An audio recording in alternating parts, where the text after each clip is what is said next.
Marina Rodriguez pulled off the upset at UFC 257, but not without some confusion.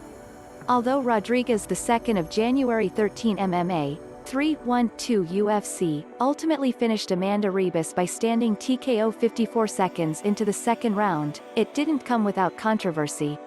In round 2, Rodriguez quickly swung the momentum when she landed a series of flooring blows on Ribas. As Ribas hit the mat on all fours, she tried to scramble back up. However, the strikes kept on coming. Referee Herb Dean moved in, seemingly as though he would stop the fight. Despite hovering inches away from the action and making contact with Rodriguez, Dean never waved off the fight. Rodriguez walked off, as a woozy Ribas picked herself up off the mat. In a moment of confusion, Dean informed Rodriguez the fight was still on. Rodriguez moved in on her opponent again. A couple of punches later, she finished the fight with a standing TKO.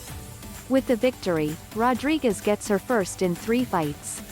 After a 2-0-1 start to her UFC career, Rodriguez went 0-1-1 with a draw against Cynthia Calvillo and a loss to Carla Esparza. The Brazilian has won 6 overall fights inside the distance. Entering the fight, Ribas was pegged by many as one of the budding female stars in the UFC. The defeat is her first under the promotion's banner and only the 2nd of her career. Her previous loss came in November 2015 against Polyana Viana. Up to the minute UFC 257 results include: Marina Rodriguez def.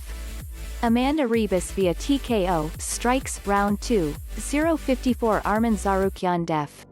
Matt Frevola via unanimous decision, 30-27, 30-27, 30-26, Brad Tavares def. Antonio Carlos Jr. via unanimous decision, 30-27, 30-27, 29-28, Julianna Pena def. Sara McMann via submission, rear naked choke, round 3, 3:39 Marcin Prachnio def. Khalil Rountree via unanimous decision, 29-28, 29-28, 29-28, Movsar Evloev def. Nik Lentz via split decision, 29-28, 28-29, 29-28, Amir Albazi def. Zhalgas Zhumagulov 29-28, 29-28, 29-28, Amanda Ribas, breaking, Marina Rodriguez, UFC 257, video, featured, news, UFC, videos.